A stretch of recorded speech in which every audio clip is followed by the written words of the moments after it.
Auzubillahiminash-shaytanir-rajim. Bismillahir-rahmanir-rahim. Assalamu alaikum wa rahmatullahi wa barakatuhu. Today our topic is tag questions. Let's look at some examples. You came late today, didn't you? The class began on time, didn't it? Both of these statements, you came late today and the class began on time, both of them are positive, affirmative sentences.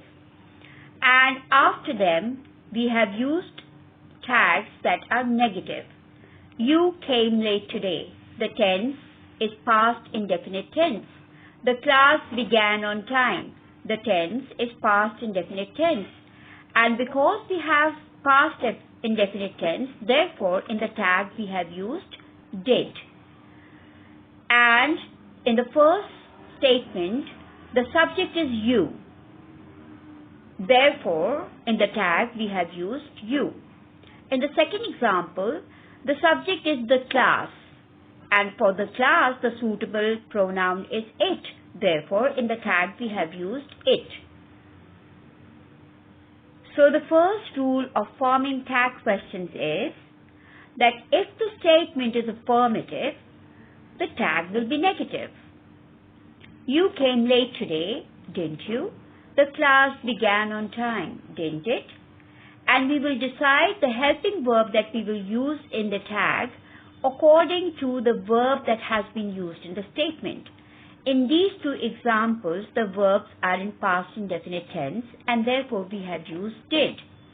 And we have used not because both of these statements are affirmative statements. Now let's look at the next two examples. We are not going. They are not attending the meeting. Both of these statements are negative statements.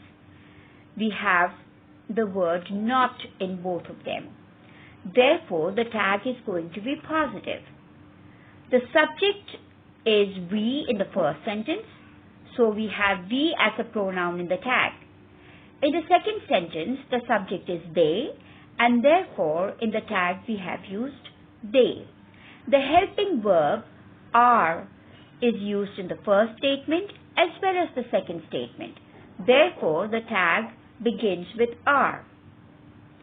So the second rule of forming tag questions is that if the statement is negative, the tag will be positive. So if the statement is affirmative, positive, the tag will be negative.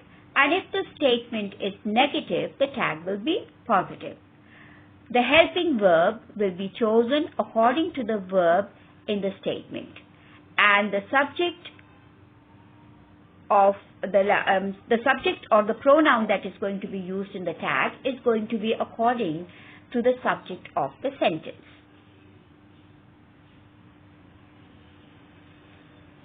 So to make a tag question, add a tag at the end of statement. So the first part of the tag question will be a plain, simple statement.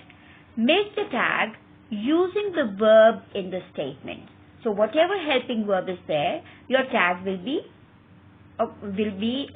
have that helping verb.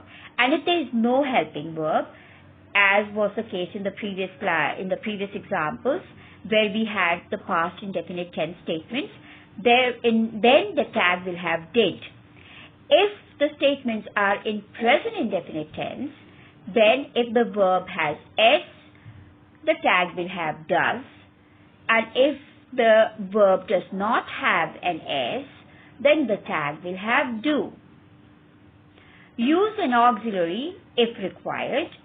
Use a pronoun for the noun which is the subject of the statement. Use a negative tag if the verb is positive. Use a positive tag if the verb is negative. Let's look at more examples. Mother likes spinach. Now this is a positive statement and it is present indefinite tense. Mother is third person singular. Therefore, the verb has an S with it. So we are going to use does in the tag. Doesn't she? father will not allow. This is future indefinite tense and a negative statement. Father will not allow. The tag is going to be positive. Will he? Mother likes spinach, doesn't she? Father will not allow. Will he? One thing that we need to remember is that when do we use a positive statement and a negative tag? When we expect the answer is going to be yes. And when do we use a negative statement with a positive tag? When we expect the answer to be no. So mother likes spinach, doesn't she? It means that we know or we are sure that she likes spinach. Father will not allow. Will he? So the expected answer is that no, father will not allow. So that's why we used a negative statement. So this is how you decide whether you have to use a positive statement with a negative tag or a negative statement with a positive tag.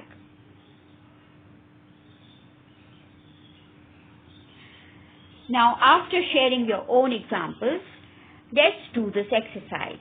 Add tags to the following statements. You can pause the video here and add suitable tags to all of these statements. Remember, positive statements will have a negative tag and you expect a positive answer, and negative statements will have a positive tag and you expect a no in the answer. Now, is there any situation where we use a positive verb and a positive tag? Yes, we do use a positive statement with a positive tag when we have to show surprise. They arrived on time. So the tag would be, did they? So they arrived on time is positive and the tag is also positive. So how would we say this? They arrived on time, did they? You liked the video. Did you? You are going to school. Are you? We are attending their party. Are we? She approved it. Did she? So we use a positive statement and a positive tag only when we are really surprised. And just look at the first sentence. They arrived on time, did they? So it wasn't expected that they would arrive on time. But they did. So that was a surprise. So when you hear that they have arrived on time, you're really surprised, and that's why you ask this question. They arrived on time, did they? Okay, that's all for today. See you next time. Allah Hafiz.